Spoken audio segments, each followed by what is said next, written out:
Good morning and welcome to the Retained Recruiter Show, episode 10, Joe. Can you believe that? Anyway, welcome. My name is James. My name's Joe. Nice to see everybody. Yeah, nice to see everybody. I hope you're all having a good start to your week. Today, we're going to be talking about successfully managing retained recruitment assignments from start to finish, from A to Z. We're going to give you our best tips on how you can improve the process so that it's a better experience for candidates and it's a better experience for clients and therefore a better experience for you. So, Joe, what are we going to cover? So 3 things we're going to cover today. So the first one we're going to look at is how to actually manage a client's expectations. Just because you've won a retainer, you've still got to be able to provide a really good service so that you can get that client advocacy, hopefully start to get some repeat retained business from those clients and referrals. Then we're going to talk about how to communicate effectively with candidates throughout this process as well. And then finally, we're going to talk about how to actually streamline the interview process, the place where time can kill all deals. So how can we streamline it? How can we leverage urgency and pace with our clients and candidates? Excellent. Joe, this is actually something that's very dear to my heart, this particular process, because it's one of the things that I find really frustrating in that people, particularly contingent recruiters who are so focused on getting the CV out as quickly as I can. It's a very different process. This is about managing a process, not reacting to a situation.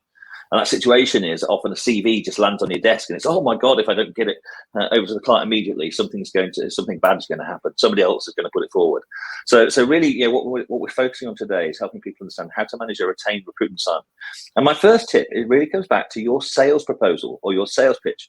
So once you've won the pitch and the client's effectively said yes, more often than not, you're going to be putting together a very informative and detailed proposal, pitch document, whatever you want to call it. But it's the contract in essence. And I don't mean your terms and conditions per se. I actually mean the information about how you're going to help the client understand and manage that process. And one of the most important documents to put in there is the timeline, because the timeline is what sets the expectation with the client. Because we know that managing a search process, it can be a very complex process.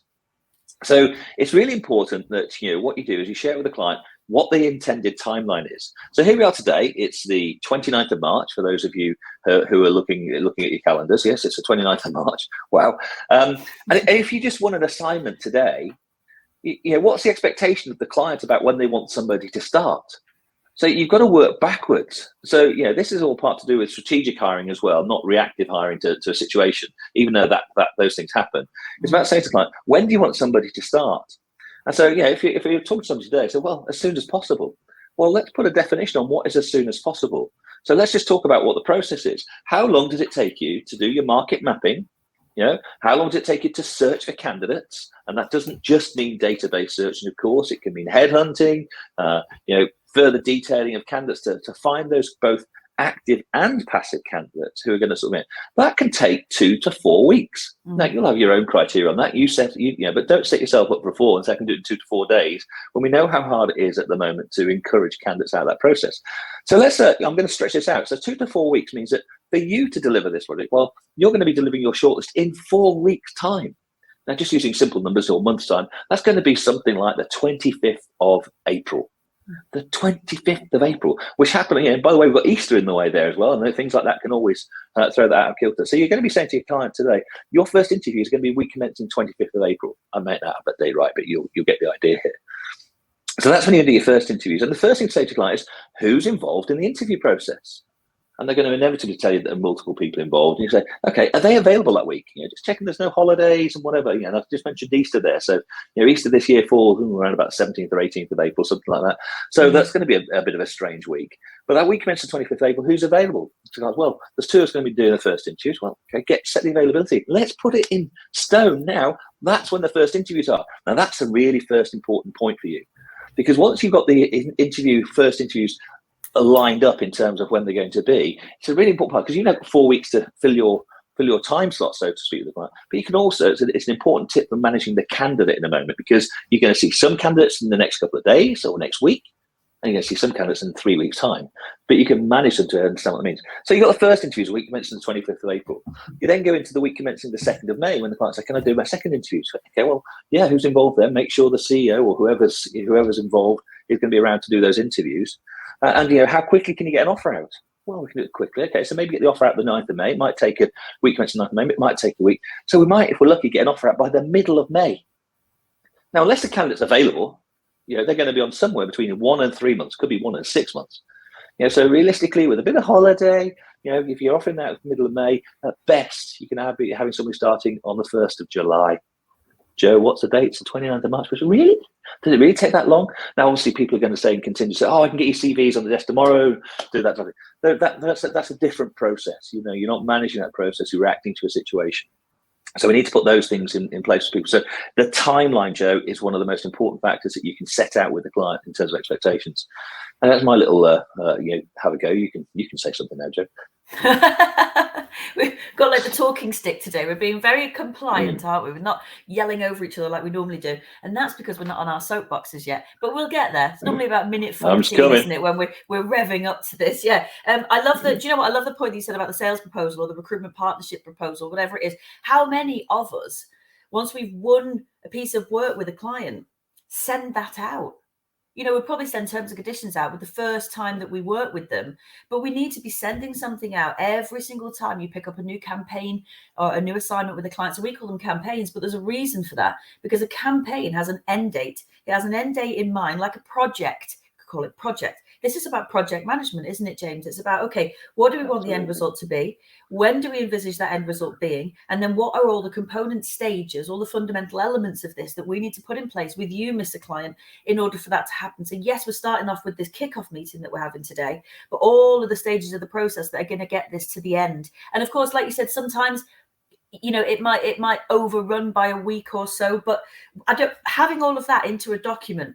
So when we work with clients, I intro clients, we always talk to them about service level agreements. We talk to them about having a schedule of work, a timeline, a progress plan with a client, or this thing, so that actually the client can see 8 weeks in advance, everything you're going to do, what you're going to do, how hard you're going to work, I think, which is really important, because that way we don't do that traditional thing that we do where we take the job brief and then we go, okay, leave it with me. And then we disappear and the client goes, and now what? And then we wonder why the first thing they then do is phone up another agency and say, I've got this vacancy, because we've not filled them with confidence and conviction that we've got this. So if you're working with clients, you pick up a retained assignment, the very next thing you need to do, timescale it out, build that process map, build that service level agreement, which is just a series of promises to each other. We promise to get you a short list of candidates within X amount of time. If you then promise to make sure you give us feedback within 24 hours of receiving those CVs, how many CVs, when, what type, where are they, all of the stuff timelined in place. Now, will this scare clients off? Yes, but it'll scare off the right ones, won't it, James? Those that aren't committed to this process and aren't truly committed to the outcome, which is the right person in the business that stays, they'll be scared off by this process. But if you've got a client that's really recruiting and it's business critical and there's a severe impact to the business, you've got to ask these questions to elicit these pain points. But if it's tick, tick, tick, tick, tick, and there is an impact to the business and it is business critical, and the client does need to get someone in their business, when you do all of this for them, it'll be like music to their ears, absolute music to their ears. So be honest, upfront, open, and transparent, and get everything laid out in advance, including, James, I think, managing expectations around things that might go wrong in the process, or things that they're not used to, I suppose, being on the receiving end in a retained process. I think, and Joe, I think it's about mitigating the challenges that we'll face, because we all know, recruitment's difficult. Everybody who's listening into the show, you do a great job. But the aim is you've got to work harder to keep your space with your client. So when we talk about the timeline, one of the best ways to talk this through is actually what we call a kickoff meeting. Yeah. So you've won the work, and I'm talking about you've sent your proposal, and the first thing say with the client, I want a kickoff meeting. That's to make sure I've got a full expectation of the brief. Now, with iIntro, what we also do at that kickoff meeting is we actually finalize the draft of what we call the candidate pack. We've spoken about that in previous weeks. That's the pack of information that we're going to use to market this opportunity out to candidates. Very different than just posting an advert on LinkedIn or something like that. The other thing we'll talk them through is we'll talk through, we do behavioral assessment, so we do some profiling, we do that with the client, so again we finalize these things in that, and then very nicely that briefing, that kickoff meeting Leaders and I say, look, what we're going to do, because, as Joe said, you don't take the piece of paper and say, leave it with me. I didn't have the prop like you did, Joe. But what we say to them is, we'd like to have a short weekly review to keep you updated at the end of each week. And that's a 15-minute Zoom call, Teams call, or even just telephone call, just to say to the client, how have you got on? And that's where you can start to share the process with the client. So listen, in week 1, I'm going to share with you how many candidates we've reached out to. I'm going to share with you how many candidates have come back. I'm going to share with you their profile, who I've met. Yeah, and you'll do that each week. So the client has confidence that you're going to meet that date, whatever you said, 2, 3, 4 weeks down the line, fulfilling your interviews. Now, that's really important because the communication with the client is what will give them the confidence that you're working hard. And this is a service proposition that you put together. And Joe, I just want to pull you up on something. This is good. I don't get a chance to do this very often. Because from our perspective, Joe, it's not about just presenting CVs, is it? It's about presenting a package of information on each candidate, whether that's the behavioral assessment, key competency assessment, video assessment, all these elements now, which is a rich, bunch of data points that the client, the employer, will have on each candidate. This is helping them make more informed hiring decisions by having multiple data points. So we're building that point. And that's where the client understands that this isn't just about finding a CV. Let's be honest, we can dip into a database and come up with a CV this afternoon of somebody who probably sounds about right. Yeah, but again, we'll come back to retention issues another time. So the process with the client is to make sure that you manage their expectations so that they don't get scared and do what Joe said, go off and ring up another recruiter because they don't know what's going on. Yeah, and Joe, what you said there as well is really important. When something's going wrong, because things do go wrong. How many times do you think you're trying to pull a shortlist together and you're struggling to find one candidate, never mind 3 or 4? Yeah, you've got to talk to the client and say, listen, this is proven to be a bit more difficult. And now, what are the reasons? Is it that you're looking for a unicorn and the best you're going to do is find a horse and stick a horn on it? Or is it the expectations of what the client's prepared to pay are just not relevant in today's market? You've got to share that information with the client. And that's your role as a management consultant, not just a recruiter. Your role is to help advise the client on the challenges that are out there. They probably know these things anyway, but it's important that you communicate with them on those specific points, isn't it?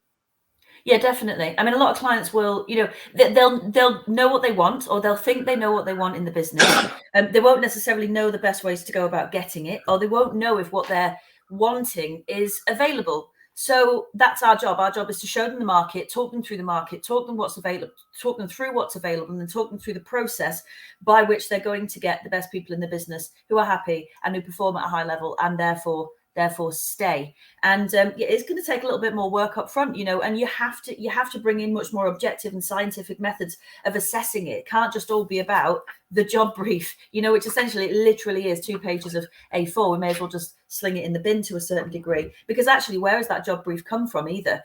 Has it actually been written by the key internal stakeholders that are in charge of this recruitment process? So that kickoff meeting, James, is all about having all of the key internal stakeholders there as well, isn't it? Anybody who's going to be involved in this process has to be in that meeting, because there's no point having unknown entities in the process, because these are the people that slide in at 3rd stage interview and veto all your candidates and say, actually, we didn't like any of them. So everybody has to be involved at the very, very beginning of the process. Otherwise, you've got these potential landmines that could kick off most of the way down the process. So it is going to be a very different process for clients. Clients, if they've never worked with you or they've never worked in a retained capacity before, they're not going to be used to working like this. Remember, as an industry, we've conditioned clients to believe that receiving bits of paper from us on an ad hoc basis is how recruitment is done.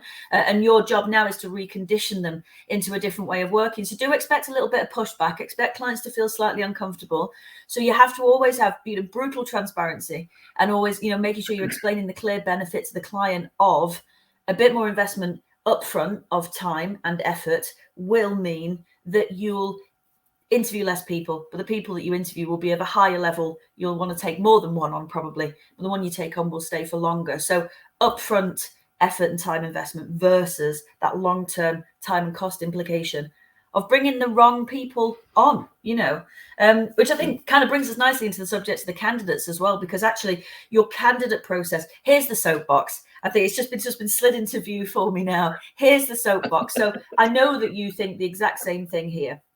When it comes to candidates, not only is the client process, I'm not going to try and use acerbic language because people get a bit about it, but not only is the client process suboptimal. Clients aren't getting the best process. Think about it from a candidate point of view. The candidate experience isn't great.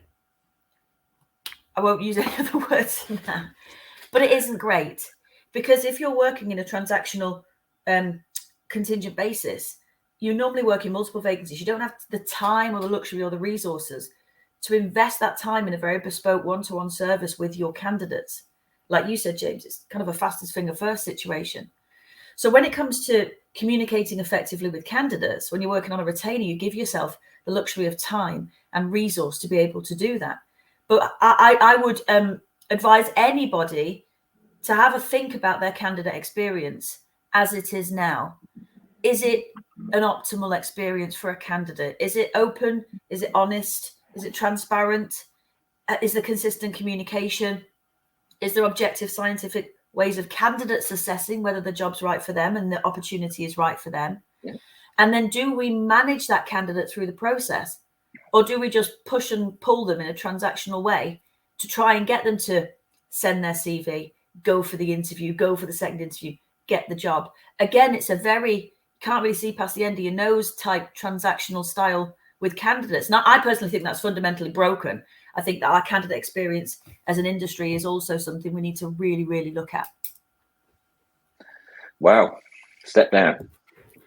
I think it's really interesting, Joe, because when as the people who listen to this call today are no doubt recruitment business owners or experienced consultants, and next week we're actually going to be joined by two iIntro clients, James Russell and Paige Warburton of Premier Consulting, and they probably had they're going to share their experience in terms of transitioning to this type of work, and it's really scary to make that leap.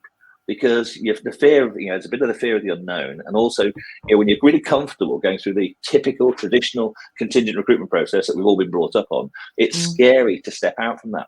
I've got a nice little story that, one of our US clients that we're working with, one of the services that we offer to our clients is something called Pitch with a Pro. And that's where we pitch with you, because when it's new, it's difficult. But we don't just pitch with you, we follow through with you as well. And so, Joe, I was working with a client in the US, and we're doing this exact same process that we're talking about today in terms of managing expectations. And it was so scary for this business owner. So he was actually recruiting. It wasn't the biggest of roles. It was 150K in terms of dollars, whatever that is, about £100,000 or something. So a good role. And it was $1 billion healthcare company. And he was dealing with the CFO, who was quite, it sounds like quite a powerful guy. And it was interesting as we went through it, because also explaining why our process is different, the fact we use multiple layers of scientific and objective assessments, and what's that. So, we're going to actually profile what you're looking for so it can match your expectations to candidates' expectations. This will give you improved retention, which means people will stay with you for longer, which will reduce your overall cost to hire, and all the things that we've spoken about on previous calls. So they said, great. And we went through, on our kickoff meeting, we went through, what's the candidate pack? This is what we prepared. Are you okay with that? Do you want us to make any changes? These are the profile tools we've used with you so far. This is the output and the feedback we want to share with you. Okay with that? Great. And here's how we're going to manage the process. Yeah. So, and week one, we're going to be mapping the market, going out to markets. Week two, we'll be assessing the impact of the people who got back. Weeks 3 and 4, we'll be interviewing candidates before we sent our shortlist for you on the 2nd of April. This was a year ago. And the clients, okay, no problem. That's fantastic. And they actually said to me, do you mind if we push the first interviews back a week to the week commencing the 9th of April? Or something like that. This was last year. And I said, why? And I said, well, we've done an IPO in, this is our first full quarter in the new year. And our first full quarter being a listed company in the US. And we've got results to publish. So we won't have time to interview. Great. So you find these things out. I spoke earlier about holidays. So we had all this time. Now, so that was great. We came off the call and we did a review. I said, okay. Well, I've got some great candidates. Okay, well, let's start to we'll talk about how we can help the candidates now. We're going to say to the candidates the first interviews are going to be on the 9th of April. Here's the fear factor comes in. But I've got this candidate. I've just spoken to them today and they're available now. And I said, well, listen, if they're not available in 5 weeks' time, then they're not available. If they're the right candidate and it's the right opportunity and we present it in the right way, they will make themselves available in 5 weeks' time. If they're desperate to find a job and move on, they're not going to be, they're going to, and Joey couldn't help himself. It's hard, isn't it? It's hard. Well, in between the week, we had the next call with the client, and I joined them on this call, the weekly review. The client said, and I should say, the employer said, our client, the iIntro client, hadn't told me he'd submitted Oh. this lady's CV. And after the call, I said, and they said, "What's this CV?" Well, sorry, what's his resume? Because it's American. And what's this for? And yeah, the interview said, "Well, I just want to show you the type of personnel that we're sort of getting." But they said, "What are we supposed to do with this? Are we supposed to interview this person?" And therein lies another problem: the process. When you present too early, you get candidate in the process, and maybe the client says, "Okay, well, I'll see them." They didn't on this occasion. We actually pushed it back, and the lady, they did interview her, but she didn't get the job. She wasn't the right candidate or the best candidate.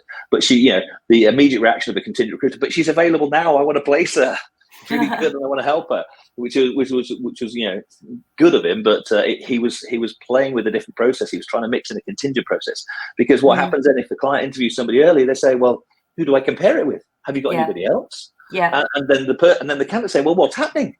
Because they interviewed me 2 weeks ago. Well, they need to make a decision." So he learned the error of his ways, and I say he managed to keep that candidate through. But you will lose some candidates along the way. But this streamlining interview process is all about letting people know from the outset when those interviews are going to be. So when you have it in 2, 3, 4 weeks in advance, the great news is from the candidate perspective, and I know it's a little bit easier nowadays with Zoom because maybe not as many first interviews are actually taking place face to face, so it's easier to escape for a Zoom interview for an hour. But people can plan it in their diaries, and it doesn't sound as when somebody comes to the office and says, "Oh, can I take tomorrow afternoon off?" Where are you going? But if someone says, "Listen, I need an afternoon off on the 4 weeks hence," most people don't really think, "Oh, well, they're just taking some time off for an interview." It's something else that they may be going on with. So again, you can help the candidates plan their lives better. It's not stressed. They can do the preparation. Obviously, if you've done a candidate information pack for them, as we recommend, they'll have a lot of information. They can prep with you. They can get themselves to the situation, and it means the process becomes much more, less stressful. Always a little bit of stress and anxiety in an interview situation, particularly when they want it. But you put in place a process that that both the candidate and the client can look after. Yeah, I mean, when you think about it from a candidate's point of view, the candidate never signs anything. It's a verbal contract. It's a verbal agreement that we put them through. Candidate market is tight right now. It's a relatively fallow market. Candidates have got a lot of options. We're having to work really hard to engage with the semi-active, semi-passive marketplace, because that's where you're going to find your best candidates. That's not overnight. So everything's taking that bit longer.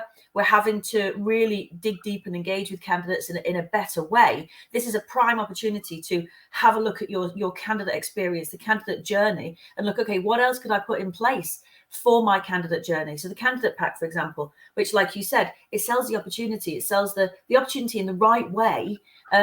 But also it then manages the candidate's expectations in terms of the process and why it's different and the benefit of that process to the candidate. Now, why don't you then put a schedule of work or a service level agreement in place with the candidates as well? I don't see why we don't do that.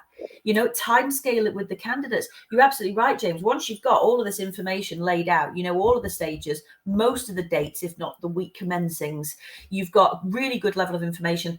Present that to your candidate and ask for their commitment in return for these interview dates, these stages of the process, etc. Because actually, a lot of candidates, the biggest feedback that we get from candidates is that they never hear from recruiters. Recruiters ghost them. And there's recruiters we complain that candidates ghost us. I think that's karma, to be honest. And the candidates are never there to give them any feedback, and they keep them in the dark. We're not growing mushrooms here. We're trying to produce excellent campaigns that have got, the desired outcomes. So having a timeline in place and a service level agreement, or whatever you want to call it, a set of expectations with candidates, I also think is really important, because they'll do the same thing. If they don't know what the process is and you're keeping them in the dark and they can't see an end date, they'll go and look for other opportunities. So a lot of the times we don't put the things in place. People want to feel safe. They want to feel safe. Who was it who said this? Was it Darren? Maybe Darren. Well, let's say Darren said it. It might have been Mark Whitby. I think it was sorry, Darren. I think it was Mark Whitby said that when your candidates and clients come to you, they want to feel safe in your company, in your process. They want to feel like you've got this. And at the moment, if you're not doing that, because you're not giving them the tools and the timelines and the service level agreements to show that, to demonstrate it, then we only have ourselves to blame, unfortunately, when our candidates and clients misbehave and act in a way that we aren't expecting. But just to bring back that whole idea of scheduling interviews and streamlining the interview process, it also helps us with our day management and time management and project management, because it helps us to manage our day and our diary more effectively, because we know what dates we're working to, rather than just, James, like it normally is, this endless stream of trying to find different candidates for different vacancies, which means we get distracted and we flit from one thing to the other. I'll tell you one of the big problems I have with interview streamlining. When I was on the client side, this used to absolutely, as a recruiter, you think, oh, I'll send a CV on an email. I'll send a CV on an email, and then I'll send another one. And then what I'll do is I'll email the client and say, hello, do you have any feedback on Sarah? And I can guarantee you, from the client side, they've got a job to do. You keep plonking these emails with CVs attached into their inbox. It's getting buried with all their other work.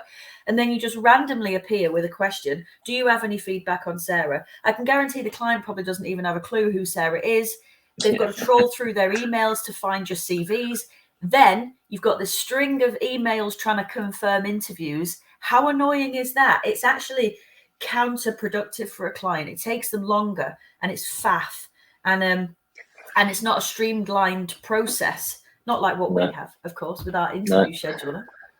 And as you just mentioned, Darren, I see he's put a couple of posts on there which are actually quite pertinent as well. One is just to confirm how it changes the whole perspective for candidates as well as clients when everybody knows when the feedback will be in the dates. That can be a game changer. Mm-hmm. And Darren's also put a little interesting comment about actually saying, when you are consulting with clients here, you'll say, we're managing this process, and it's an already difficult process, but we're prepared to manage it for you. These are the timescales, and Darren says he's actually put in a fee penalty, because obviously we know that if the client doesn't come back in time or at the times they've agreed, you could lose the candidate because the dates get shifted. And the whole thing is make sure things don't get shifted, because nobody can then say, well, he didn't meet that deadline, so I've gone from there. So as Darren said, it can cut both ways as well if he doesn't meet his deadline. So different ways you can do these things. But again, it's just thinking about the experience. And what we're saying here, I know people listening think, it's not the way it works in the real world. This is the way it does work in the real world if you have transitioned to delivering a retained recruitment service. Obviously, we know it can be more challenging to get out there and put people up, but actually this process is a managed process. As you said earlier, Joe, it's a project, it's a campaign, as we call it. And we're very specific on why we call it campaign, because it is that managed process. It's not just, I can get your CVs really, really quickly. It's about helping everybody in the process understand. Now, again, you're always going to come across, we're not here saying, every role in the world can be retained. Because sometimes the right thing is the client just wants a body. Then a contingent, database search is probably exactly what they need. But if it's a strategic hire, it's a planned hire, then they'd like most clients will listen to a better process. And I'd urge you to go back and listen to how we help people pitch that information. But that's what we do. We know we can go out there and pitch people. Now, Joe, I just wanted to, I just want to give people a bit more of a trail on James and Paige, who are coming next week, because basically what they've done is they've made that jump. They've made that leap of faith, and they're going to share with you how they've gone from 0 to 5 retained assignments with no experience. And not long ago either. This is only a few months in, isn't it?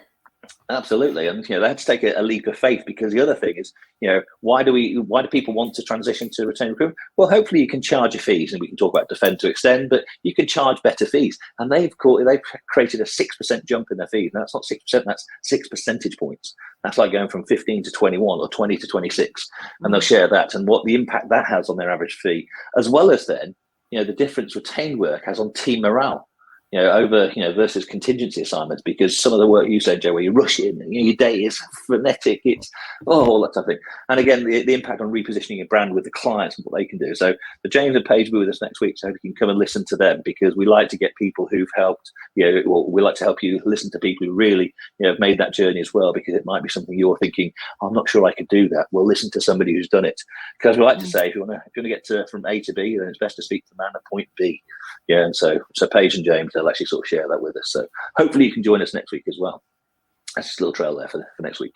Yeah, I think it's going to be good next week, actually, because Paige and James, and I don't think they'll mind us saying this. They had all these reservations as well, and it is a journey. Anybody who's wanting to transition, you need to take yourself on the journey and want to do it and be able to see the benefit of doing this for your business as well. So and that's what hopefully we do. We help our clients with that, hopefully. And as you see the thing going down along the bottom there, if you want to speak to one of us, just click on the link. But I'm sure you know where to find that link now, which is really good. So listen, we're just coming to the end of the show, Joe. We've had our 30 minutes. So it's been a good meander. Hopefully people have actually understood the benefits of, how you can manage this process and what it will do for both the candidate experience and the client experience and your experience as well. So, thank you very much for listening. We look forward to joining you next week. So it's goodbye from me. And it's goodbye from me. Thanks, everybody. Have a good week. Bye-bye, everybody. Bye.